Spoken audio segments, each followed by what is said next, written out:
Incluso ahorita la tendencia que está esta del quiet quitting me da risa.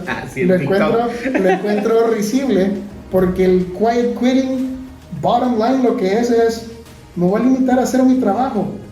Eso es, nosotros lo conocemos como un empleado desmotivado que está dando ni siquiera es el mínimo, sino está cumpliendo con sus responsabilidades y se larga y ya.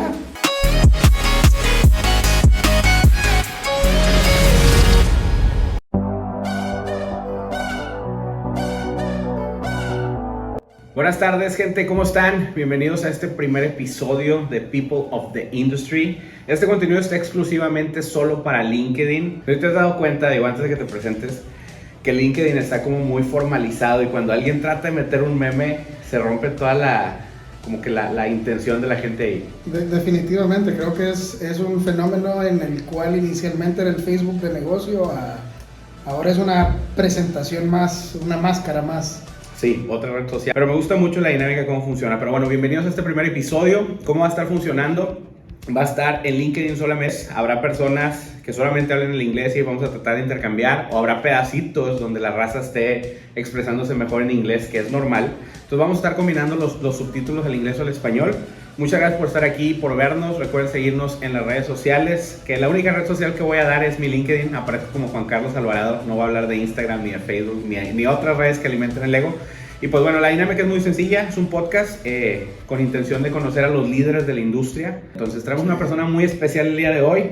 Ahorita nos va a contar más de él. Pero bueno, Teddy Alballero. Teddy, si te quieres presentar. Muchas gracias. Bueno, buenas tardes, buenos días, buenas noches a todos los que nos escuchan. Mi nombre es Teddy Alballero. Actualmente soy director de operaciones para Latinoamérica, para Extendops. Tengo ya pues en la industria del call center o VPO o contact center, depende de la temática que ustedes manejen, pues tengo ya un poco más de 12 años de estar en esto. He estado en los procesos desde fundar un call center hasta ya operaciones pues bastante grandes que ya tienen más de 5,000 empleados, ¿verdad? Déjenme ver qué más les puedo contar un poco de mi trasfondo. Soy administrador de empresas, hablo 2 idiomas, un tercero en idioma básico, ¿verdad? Pero sí creo que el aprender idiomas pues es algo muy muy importante que normalmente tendemos a dejar de lado. Luego pues mis hobbies, ¿qué me gusta hacer? Pues ahorita estoy retomando una de mis pasiones, que es el fisicoculturismo. Empuja mucho la mejora continua, el enfoque pues hacia la persona de uno y cómo uno pues puede ir creciendo y mejorando. Fun fact, también sé un poco de carpintería y de herrería, que lo hago también como un side hobby, pero solo por vacaciones, porque sí consume mucho tiempo. La profesión de Jesucristo, ¿no eres religioso? Sí. ¿Eres muy religioso? Para no decir una tontería. No te preocupes. Totalmente abierto siempre.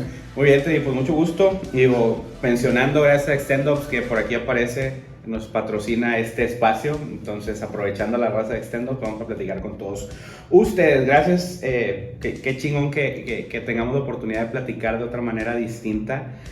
¿Cuál es tu red social? ¿Cómo aparece LinkedIn? En LinkedIn aparezco como Teddy Alballero. Vayan y síganlo, ahorita ya está la opción de seguir o manden la invitación. Yo acepto a todos, la verdad, tengo mucha gente que ni conozco, pero muchos gustos y saludos a todos. Pues mira, aquí traigo mi guía. El día de hoy vamos a hablar de las tendencias laborales.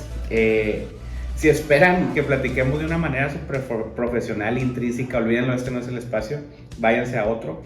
Vamos a platicar un poquito distinto de las cosas, pero bueno, un poquito sobre ti. Ya me platicaste de la herrería, digo, de la carpintería, oye, herrería, y del tema del fisicoculturismo.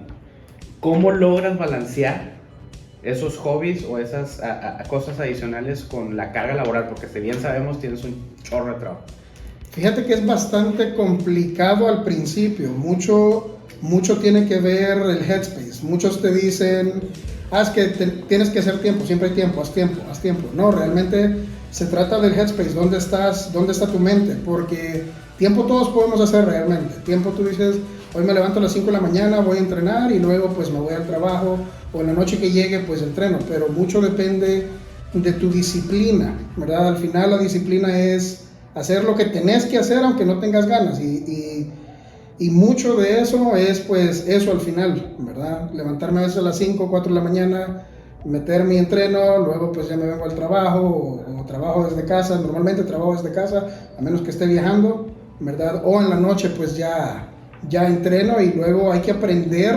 Si entrenas en la noche, ahí es donde se complica un poquito, tienes que aprender a relajarte, porque luego de entrenar quedas activo como unas 4 horas más, y tienes que aprender tus ejercicios de respiración, de meditación. Te obliga mucho a ti a mejorar. Entonces eso es una de las cosas que mucho me gusta de esa disciplina. Excelente, mi Teddy, muchas gracias. En la parte de, ya hablando de disciplina, hay una frase que me gusta mucho, sale en una película mexicana que se llama 7 días, que dice que el trabajo es el peor castigo que Dios nos dio para disfrutar. Y si te pones a analizarla, tiene un chorro de sentido, un chingo de sentido, porque o sea, al final de cuentas hay días buenos, hay días malos, y al final del día tienes tu paycheck, y de ahí disfrutas, de ahí vives, y no solamente tú, también tu familia, ¿no? Siguiendo esa misma línea, ¿me podrías contar alguna experiencia laboral, pero la más horrible? La más paupérrima. Sí, sin pelos en la lengua. Sí, te tengo un par, pero creo que la más traumática, o la que más me ha marcado, fue durante la pandemia. Fue pre-pandemia, empezamos un call center para una corporación. Y inicialmente pues se tenía todas puras cuentas de venta. Luego pues por la pandemia que inició, tocó mandar a toda la gente desde casa, y como desde casa no eres PCI compliant, ya no podíamos llevar las cuentas. Entonces nos tocó despachar a los clientes, pero por ley no podíamos despedir a los empleados. Okay. Entonces teníamos que malabarear realmente los ingresos que habíamos logrado tener y tratar de coast through the whole year. Entonces todos sufrimos recortes de salario, se hicieron otros intentos con un poco de los fondos que había, se puso un delivery. Luego se retomó una de las empresas que ya tenía la corporación, que era la más pequeña. El problema es que como no había budget, entonces era soy la que entrega, soy la que corta, soy producción, soy operación, soy logística, y la presión por traer revenue era masiva. No había una comprensión realmente. Ponle que, para darte una idea, tenía que viajar todos los días de 5 de la mañana a 10 de la noche, todos los días trabajando, y tenía que ir a la fábrica, ver el material, luego ir a visitar clientes, luego ir a hacer ventas y luego hacer ruta de repartición. Que eras todo. Era todo, sí, era Zoila, sí. Solo tenía un chico que me apoyaba en la fábrica, wow, porque ya no era demasiado. Wow. Entonces sí, la presión era mucha. Incluso empecé a perder un poco el pelo y me salieron un par de canas. Sí. Oye, la pandemia vino a partir madres horrible, ¿eh? Sí. La parte de cuánta gente se quedó sin trabajo. Sí. Los que sobrevivimos pandemia con trabajo debemos de estar bien agradecidos. Y pues nos dejó claro que tuvimos que adaptarnos porque como empresas no estábamos listos para afrontarlo. Definitivamente. Creo que evidenció más que nada la falta de adaptabilidad de muchas personas y de muchos negocios. Es correcto. Work from home, que ahorita lo traigo aquí más adelante. Platícame, ¿quién es tu role model? ¿Quién es tu líder, tu ejemplo a seguir o tu ídolo, pues? Fíjate que conforme va pasando el tiempo va cambiando. No te puedo decir que ha sido te veía una imagen muy definida. Porque, por ejemplo, hace unos años atrás fue Simon Sinek. Okay. Una persona pues que tú lo ves y ahora ya en la actualidad pues vengo y veo, muchos de los conceptos son buenísimos, pero ya en la realidad y en la aplicación llega un momento que eso se vuelve un poco utópico. Entonces pues es un poquito frustrante y te vas dando cuenta, esto sí lo tomo, esto no. Pero ahorita no he encontrado uno con el que yo me sienta identificado. Estoy más, creo que descubriendo yo mi propio estilo. Teddy, siguiendo esa línea, güey, el primer nombre que se te venga a la mente cuando yo diga mejor líder que has tenido en la historia laboral. Fíjate, se llama Stan Miller. Es más, fue mi jefe en el primerito startup que yo transicioné. Te cuento un poquito del trasfondo ahí. Yo venía y ya era gerente de formación en TELUS. Y luego pues se dio una oportunidad de un startup. Ahora yo en ese momento no tenía la experiencia necesaria, pero era arrogante. Siempre he sido algo orgulloso. Y dije, ¿qué tan difícil es? ¿Qué tan difícil es montar una empresa y ser el líder? ¿Verdad? Ya soy un gerente, ya ¿qué más me va a hacer falta aprender? ¿Verdad? Aquí en México les decimos Juan Camaney. Entonces, bueno, me tocó y salté y luego me di cuenta que me quedaba enorme el traje, los zapatos, todo. Y te digo, fue una experiencia de mucha disciplina porque era bastante exigente. Es más, a la fecha ha sido el jefe más exigente que he tenido, pero fue de mucho mentoring y de mucho desarrollo. Fue siempre implacable él para llevar el barco. Asesino. Sí, no, ahí no habían emociones, ahí no importaba cómo te sintieras, lo que importaba eran los resultados y que tuvieras una metodología y objetivos claros, más que nada. Inteligencia emocional. Sí. Siguiendo esa línea y tocando el tema que nos trae aquí, que es las tendencias laborales para, pues, después de pandemia, ¿no? El tema de salud mental, ahorita hablabas de que era impecable, era, ¿cómo dijiste la palabra? Implacable. Implacable, asesino, estilo Cobra Kai. Sí. Hoy en día la salud mental es bien importante. Yo lo llevo al terreno de la salud física, te sientes mal, vas con el doctor, ¿no? Digo que tristemente el 90% de los latinoamericanos nos automedicamos, que está pésimo, pero el deber ser es ir con el doctor. La salud mental es igual. Si yo tengo alguna situación que me siento distinto, pues tengo que ir con un especialista.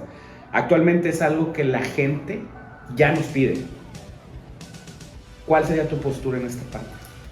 Fíjate que es algo bien curioso porque yo también, pre-pandemia, solía ver lo de la salud mental más como una debilidad.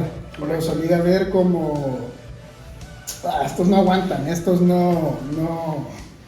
ya no son como la vieja guardia, la vieja escuela, que simplemente pues cumplen y siguen, empujan y son regios, ¿verdad? Y le dan y no hay para dónde.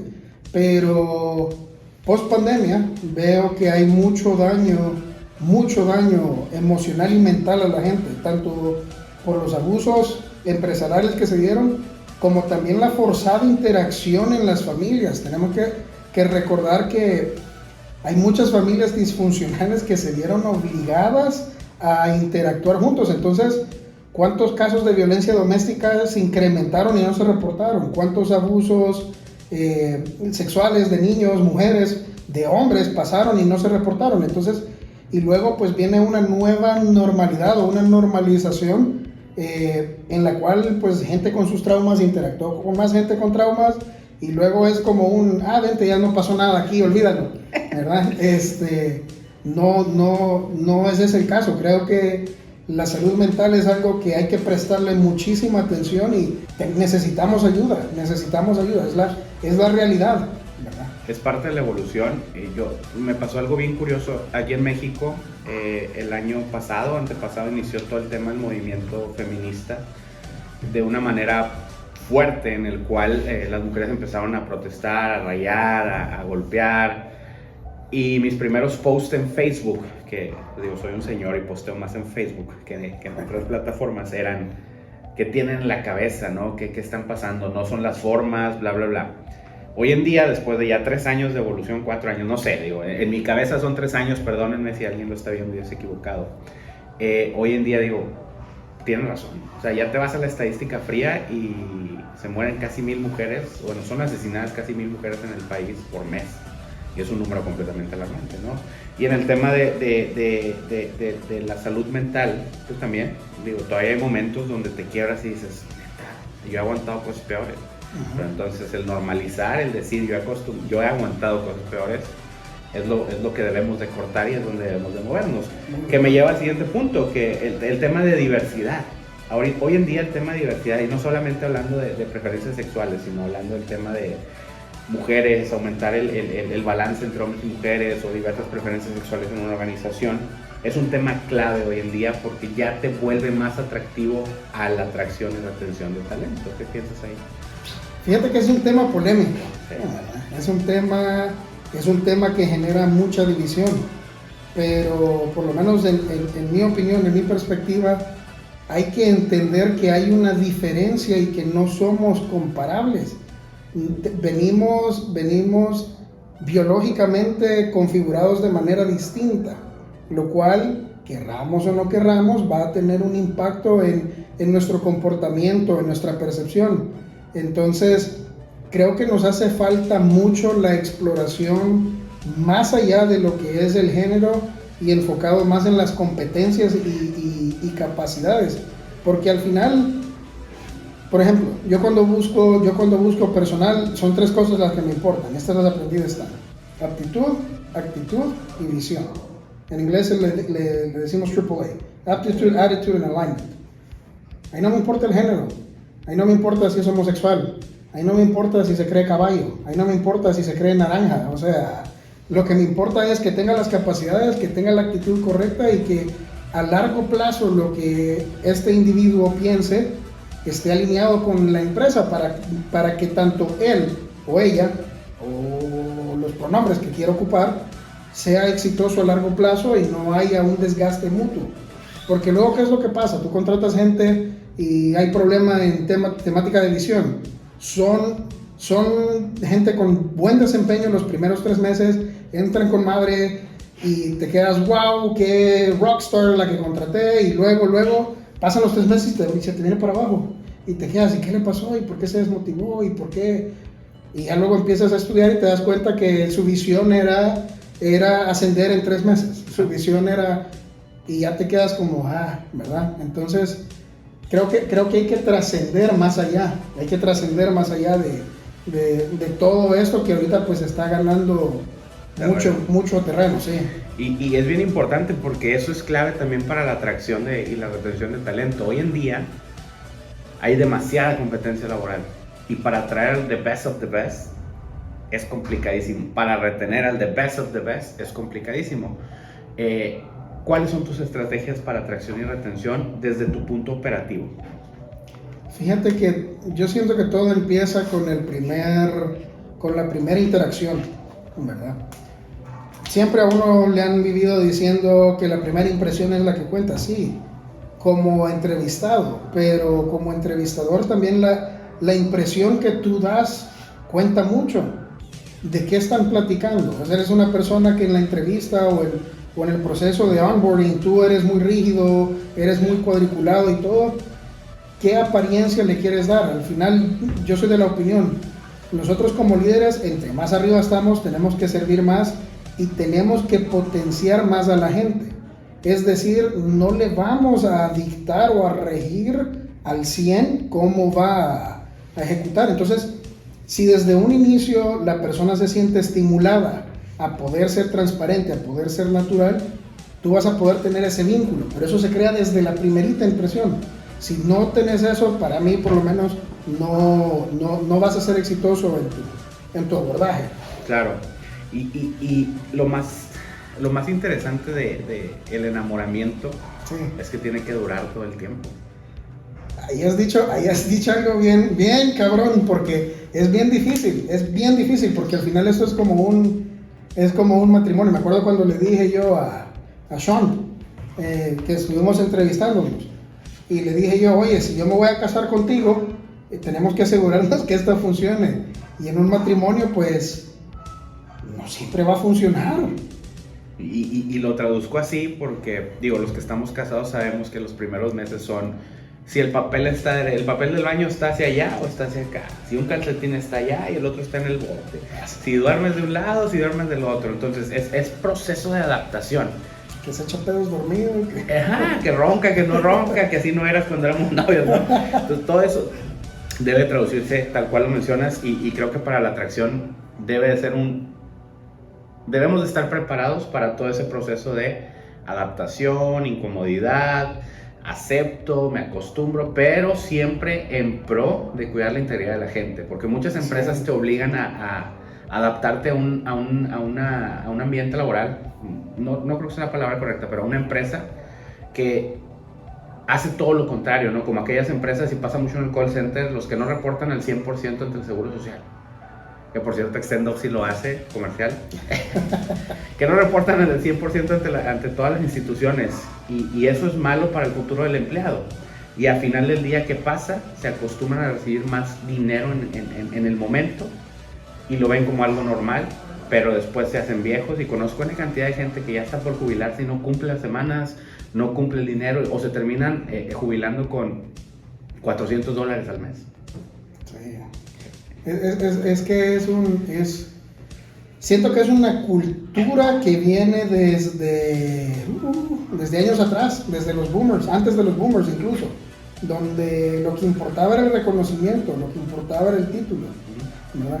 Que fue un poco lo que me pasó a mí cuando hice la transición a decir, sí, yo aquí soy Don Vergas, me tienen que obedecer, y luego me di cuenta que no era Don Vergas. Sí, no siempre eres Don Vergas, ¿no? Sí. Ahí tocaste un punto bien importante que tengo también aquí, contratación por habilidades y no por títulos. Hace 5 años a hoy he visto que las empresas se enfocan más en tu experiencia laboral que de dónde saliste, de qué títulos tienes. ¿Qué preferirías tú, contratar por habilidad o por título? Fíjate que es una pregunta bien interesante que siempre termino platicando con los equipos de reclutamiento. Creo que todo se basa en el origen. Si nosotros nos vamos a ver las metodologías de enseñanza, tenemos metodologías de enseñanza arcaicas. Claro. No se han cambiado las metodologías de los colegios, no se han cambiado las metodologías de las universidades, y el mundo va cambiando a una velocidad que no se está manteniendo al día. Entonces, ¿por qué vamos a sesgar la capacidad de un individuo a su adaptación a un modelo arcaico? Realmente tenemos que poder ver las aptitudes de esta persona y cómo se puede desempeñar, o si tiene potencial. Exacto. Entonces, para mí pesa más incluso la disposición o la actitud que la aptitud muchas veces, porque una buena actitud, pues, si no la trae, es difícil irla trabajando. No es que no es trabajable, todo se puede trabajar, pero es más difícil porque estás tratando con el ego de la persona. En cambio, una habilidad, pues, tú te sientas con él, le das sus cursos, navegas los escenarios, lo mandas a certificarse, etcétera, etcétera. Entonces, es mucho más fácil, pero en cuanto a eso, pues, prefiero más la capacidad bruta de la persona que una certificación o un título. Claro. Y bueno, si yo tuviera la oportunidad de dar un consejo masivo y que todos lo fueran a tomar en cuenta, y me diría también, contrata por habilidades siempre y cuando tú como empresa tengas como prioridad el crecimiento interno, que tengas procesos de crecimiento o de desarrollo interno que logren etapas dentro del ciclo de vida del empleado. Si no tienes un proceso, un plan interno para crecer a la gente, vete por títulos. Sí, porque luego todas las faltas te empiezan a comer. No, e inclusive también, digo, y no estoy demeritando el tema del título, pero la falta inclusive del habla o el aiga, el dijiste, viniste, todos los errores ortográficos en algún momento tienen un peso. Entonces, hay que ser... Sí, si vamos a contratar a alguien sin título, vamos a asegurarnos que como empresa le demos las capacidades de que no diga dijiste, aiga y todo esto, ¿no? 100% de acuerdo. Y no se me ofenda a nadie. Si se ofende, pues no me importa. Muy bien, siguiendo el tema, regresando al tema de la retención de talento, que es algo que me sueño con la rotación de personal. No sé por qué, pero bueno, tenemos problemas hoy de retención de talento y no van por el hecho de que la empresa no ofrezca. Digo, en la mayoría de los casos es porque es una empresa mala que no tiene o no cumple. Pero las empresas grandes como Extendops, hay problemas de retención relacionados a la competitividad.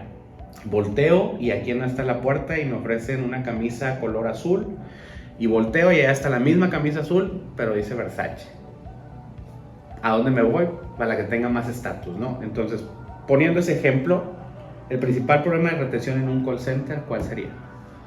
Fíjate que en eso es un problema de multisource, diría yo, un problema multipunto. Porque la industria como tal, el concepto o la percepción de la industria como tal es la maquila moderna, es la maquila con aire acondicionado. Exacto. Entonces, desde ahí la percepción pues es muy, muy negativa. Luego tenemos el problema de algunos antecesores de los call centers que son conocidos por flagelar a su gente y run sweatshops. Entonces, la fuerza laboral luego deja de sentirse necesitada y elimina la empresa en la gente la lealtad de venir y decir, oye, ahorita me está yendo mal, pero luego pues van a empezar a mejorar las cosas. Creo que ese es uno, la cultura que la misma industria creó al decirle a todos, eres reemplazable, eres como una naranja, te pelo, te chupo, te boto y se acabó y viene el otro, ¿verdad? Luego viene también el cambio generacional, ¿verdad? Ya por ejemplo, donde nosotros valorábamos el trabajo duro, las grandes desveladas, ¿verdad? Incluso todavía soy culpable de quedarme 3, 4 de la mañana trabajando en alguna presentación.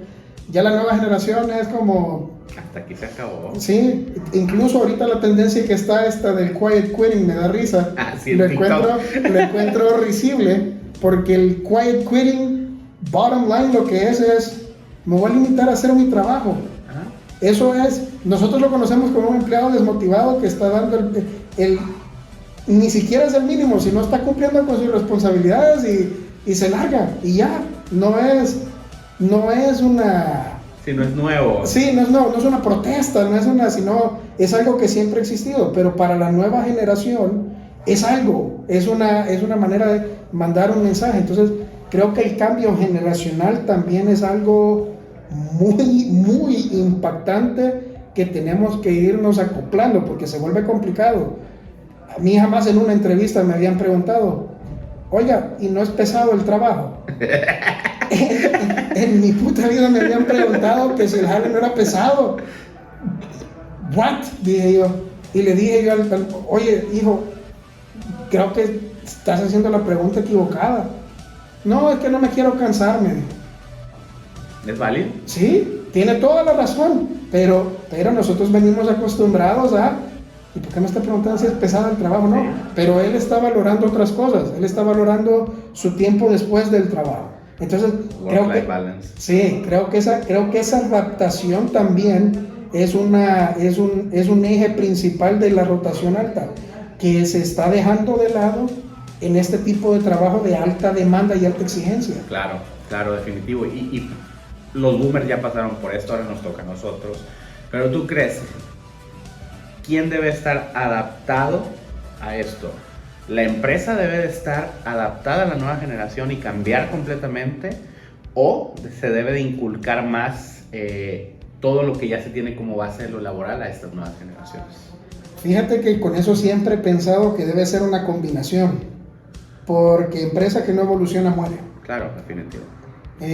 Esa es por una. Por la otra viene la temática de la excelencia, ¿verdad? Si tú tienes una cultura de excelencia que prepara, que entrena, que mejora, entonces tú vas a ir viendo cómo los resultados van mejorando y tú te vuelves más llamativo. Claro, si no, te hago la pregunta, ¿por qué la gente quiere ir a Harvard? ¿Qué tiene Harvard que no tiene otra universidad? Yo creo que es por Lisa Simpson, güey. Es que Lisa siempre quería ir a Harvard. No, y es simplemente el proceso de selección de ellos. Todo lo que te enseña Harvard tú lo puedes aprender en cualquier otro nivel, hasta en el maldito YouTube. Oye, YouTube. Sí, eso es otro tema, sí, tú te vas con YouTube y puedes aprender lo mismo que alguien graduado de Harvard, pero el proceso de selección da tanto estatus que dices, es que soy de Harvard. O el TEC de Monterrey aquí en México. Ok, ahí tienes. Entonces te da un estatus de excelencia, de ego, de decir que es algo que tiene que tener toda empresa. Tú te tienes que sentir orgulloso, no porque me pagan más, sino porque la empresa estimula, empuja, anima la excelencia, la mejora. Entonces tú te sientes atraído. Claro. Muy bien. ¿Ya cuánto llevamos allá? 30 con 25. Muy bien, ya para cerrar esta parte, hay mucho que hablar, pero podemos tener una segunda parte, los quiero hacer cortos para que sean atractivos, porque sí. yo siempre he dicho que un podcast debe durar lo que el tiempo que tú estás sentado en la taza del baño. Eso es lo que debe durar para que sea exitoso. No, si es de mi tiempo, tú está largo. Bueno, es que aquí hay mucha raza, he visto en TikTok, que se toman el tiempo a la semana de las veces que van al baño. y hacen al final de la conclusión venciendo al sistema y diciendo, me pagaron en la semana 4 horas por estar en el baño, güey. En esa te cuento una chistosa. Sacamos una vez un estudio de eso en uno de los trabajos y algunos salimos con casi el mes pagado de tiempo en el baño. Traían buen equipaje. Sí. Para cerrar con broche de oro, esta pregunta siempre es complicada cuando la haces en la industria del BPO, el call center. ¿Por qué todo el mundo ve de manera negativa al call center? Y te cuento. Nos ha tocado tratar de hacer negocios, o bueno, hacer vinculaciones con universidades y todo va súper bien. Digo, algunas agradecidos con las que sí lo hacen, pero algunas te bloquean y por ahí Damián nos puede contar. Fuimos a una escuela médica tratando de promover una posición de enfermeras para el call center, ¿no? Y en el momento que se mencionó que era un call center, casi los sacaron a patadas y casi los corrieron y ni siquiera te acerques. ¿Por qué esa imagen del call center? Fíjate que en el mundo del negocio pasa algo curioso.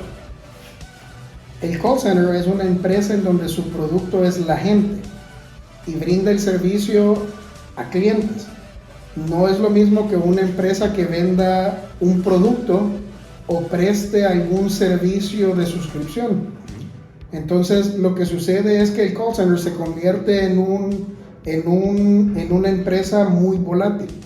Entonces de repente, por poner un ejemplo, ¿qué le pasaría a Teleperfumes si perdiese AT&T?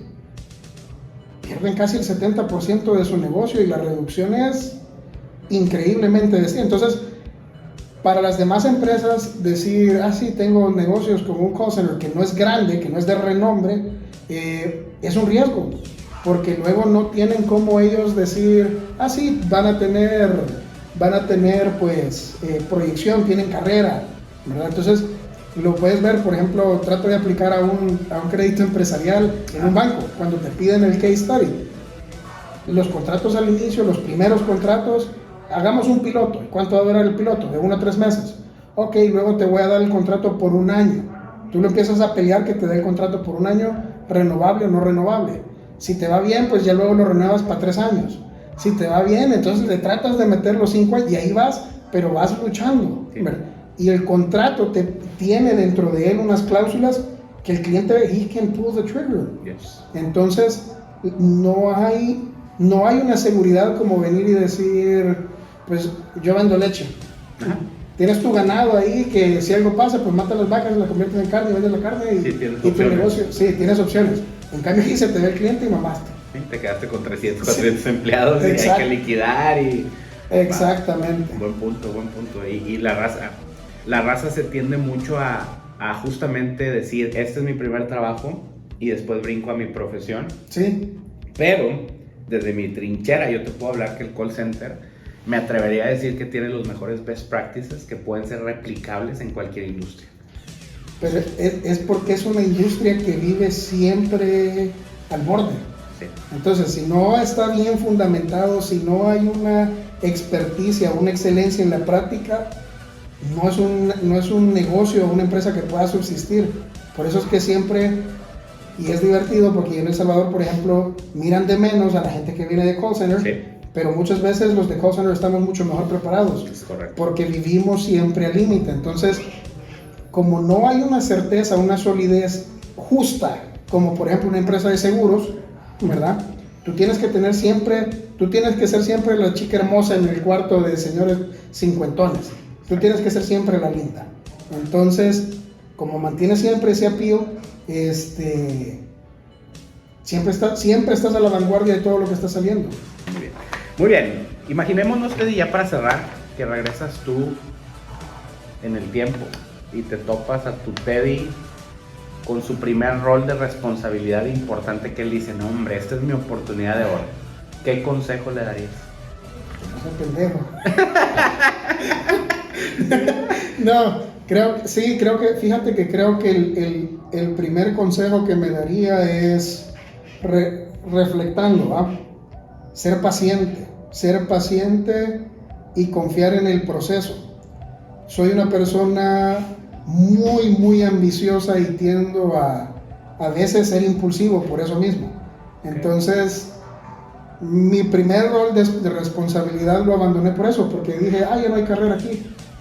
Habían pasado 6 meses. 6 meses y abandoné la oportunidad porque dije, no voy a crecer aquí, solo porque me habían puesto a un chavo que iba a ser mi jefe. ¿Y sí creció? No, él tomó el rol y le tocó hacer mi chamba.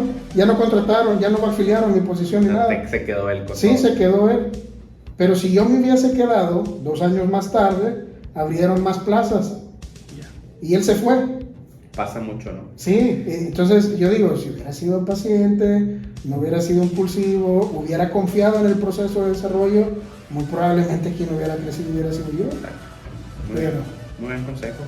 Regresando a tu niñez, mismo máquina del tiempo, el Doctor Who, ¿qué palabras te darías a un Teddy de tercero de secundaria, segundo de secundaria? Digo, no sé cómo sea en El Salvador, pero 13, 14 años. 13, 14 años. Y te voy a interrumpir tantito, ¿por qué 13 o 14 años? Yo creo, y en mi experiencia, que esa es la edad perfecta donde empiezas a despegarte de tu vínculo familiar y te vuelves un poco más independiente al ver todos los riesgos que implica el vivir o el tratar de ser adulto, ¿no? Sí, fíjate que nada menos he estado introspectando mucho en mi adolescencia y en mi niñez, y una de las cosas que siempre regreso y digo, ojalá hubiera hecho esto distinto. Disfruta el camino. Siempre viví con una ansiedad de el futuro, qué voy a hacer el día de mañana, qué voy a lograr el día de mañana, tratando siempre de tener siempre, pero esto es incluso desde niño, una visualización de éxito cabrona, donde lo único que importaba era cómo llego allá, dejando de lado el camino, ¿verdad? Yo hago memoria y recuerdo muchas cosas y es como, realmente no disfruté esto por estar clavado Preocupado. Sí, en el futuro, ¿verdad? Entonces, son cosas que uno no valora hasta más adelante, ¿verdad? Por eso creo que a veces un consejo que me dio mi abuela antes de fallecer fue: no te vas a arrepentir de lo que hiciste, sino de lo que no hiciste. Pues ahora trato de reflectar mucho en eso y digo, tengo que disfrutar, Claro. tengo que disfrutar más. Sí, el camino más allá de la llegada, ¿no? Sí. Está bien cabrón. Teddy, muchas gracias. No, gracias a ti. Por ser el padrino de este proyecto. Esperemos si tenga éxito en LinkedIn. No sé cómo se mida, ni siquiera cómo se suba.